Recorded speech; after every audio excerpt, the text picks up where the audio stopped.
നമസ്കാരം. എൻ്റെ കയ്യിൽ ഒരു ആറ്റം ബോംബുണ്ട്, അണുബോംബുണ്ട് എന്നൊക്കെ പറഞ്ഞ് വലിയ തള്ളി മറിച്ച് ഇങ്ങോട്ട് വന്ന് രാഹുൽ ഗാന്ധി ഒരു വെളിപ്പെടുത്തലും പവർ പോയിൻ്റ് പ്രസൻറ്റേഷനും ഒക്കെ നടത്തി. കൊങ്ങികളും സൂടാപ്പികളും അറബി നാമധാരികളും ഒക്കെ കടന്ന് അറുമതിച്ചു. ഇപ്പോൾ എന്തോ മലമറിച്ച് വരുമെന്ന്. സത്യത്തിൽ ഒരു ചുക്കും നടന്നില്ല. ഇന്ത്യയിൽ അങ്ങോളം ഇങ്ങോളം ഒരനക്കം പോലും ഉണ്ടായില്ല. കേരളത്തിൽ കുറേ ഈ സോഷ്യൽ മീഡിയയിലും മുഖ്യധാര മാപ്രകളും ഒക്കെ കടന്നുകൊണ്ട് എന്തൊക്കെയോ കുരച്ചു എന്നല്ലാതെ ഒരനക്കവും ഇവിടെ സംഭവിച്ചില്ല. നരേന്ദ്രമോദിയാണെങ്കിൽ അവിടെ പുടിനുമായിട്ട് രണ്ട് രാജ്യങ്ങൾ തമ്മിലുള്ള രാജ്യാന്തര ബന്ധങ്ങൾ കുറേ കൂടി ഊഷ്മളമാക്കുന്ന കാഴ്ചയാണ് കാണുന്നത്. അമിത്ഷാ ആവട്ടെ അല്ലെങ്കിൽ മറ്റ് പ്രധാനപ്പെട്ട കേന്ദ്രമന്ത്രിമാരാവട്ടെ ഇതൊന്നും ഒരു വിഷയമായിട്ട് പോലും എടുത്തില്ല.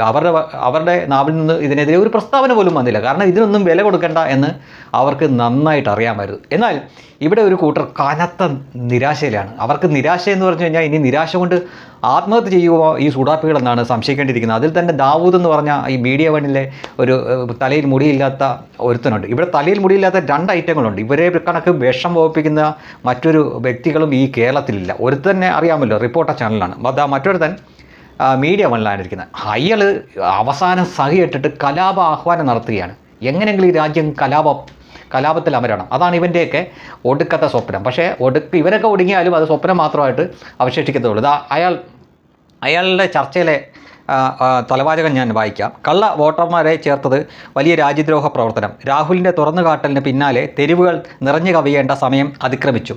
അത് സംഭവിക്കുന്നില്ല എന്നത് നിരാശപ്പെടുത്തുന്ന കാര്യം.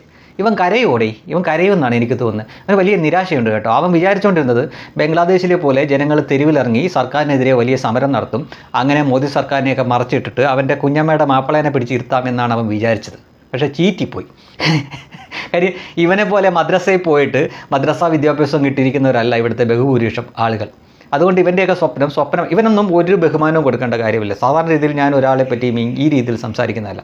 പക്ഷേ ഈ ദാവൂദിനെ പോലുള്ളവരെ, ഈ ജമാഅത്തെ ഇസ്ലാമിയുടെ ജിഹയായിട്ട് നടക്കുന്ന ഇവനെ പോലുള്ളവരോട് നമ്മൾ ഒരു മര്യാദയും കൊടുക്കേണ്ട കാര്യമില്ല. ഇവനൊന്നും മനുഷ്യൻ്റെ കുലത്തിൽ പോലും കൂട്ടേണ്ട കാര്യമില്ല. കാര്യം ഈ മണ്ടൻ പപ്പു ഉണ്ടല്ലോ, ഈ മണ്ടൻ വിസ്പർ പപ്പു, ഈ പപ്പു പറഞ്ഞ ഈ വെളിപ്പെടുത്തലിൽ രാജ്യത്ത് കലാപം നടക്കുമെന്നാണ് ഇവനൊക്കെ സ്വപ്നം കണ്ടത്.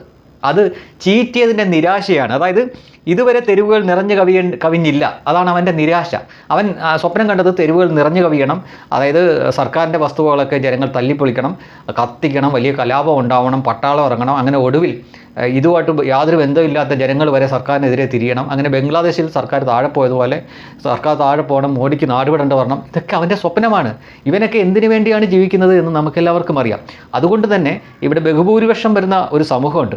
അവരൊന്നും ഒരിക്കലും ഇതുപോലെ ഇവനെയൊന്നും പോലെ ഈ വൃത്തികെട്ട രീതി ചിന്തിക്കുന്നവരല്ല. പക്ഷെ പലരും പലതവണ ഇവനൊക്കെ വാണിംഗ് കൊടുത്തിട്ടുള്ളതാണ്. അത്തരക്കാരെ ട്രിഗർ ചെയ്യരുത്, നിനക്കൊന്നും അവരെ താങ്ങാൻ പറ്റില്ലെന്ന്. പക്ഷേ ഇവനൊക്കെ മാറിയിരുന്ന് ഇങ്ങനെ ചൊറിഞ്ഞുകൊണ്ടിരിക്കുക. ഇടയിൽ വേറെ വല്ല പണിയും നോക്കടേ. ഇവിടെ എത്ര കാലം കൊണ്ട് നീയൊക്കെ ഈ കലാപം ഉണ്ടാക്കാൻ വേണ്ടി ശ്രമിച്ചുകൊണ്ടിരിക്കുന്നത്? ദാവൂദേ, നിൻ്റെ ഒന്നും മതരാജ്യം ഈ രാജ്യത്ത് വരില്ല. ഇവിടെ BJP ഇവിടെ ഉള്ള 100 കോടിയോളം ഹൈന്ദവരിൽ ഒരു 40%, ഒരു 40 കോടിയോളം ആളുകളെ ചുമ്മാ അങ്ങ് പ്രീണിപ്പിക്കാമെന്ന് വിചാരിച്ചു കഴിഞ്ഞാൽ പിന്നെ നീയോ നിൻ്റെയൊക്കെ മുതുമുത്തച്ഛനോ ഒന്ന് വിചാരിച്ചാൽ പോലും ഇവിടെ പ്രതിപക്ഷമായിട്ട് പോലും നിനക്കൊന്നും ഇരിക്കാൻ പറ്റില്ല.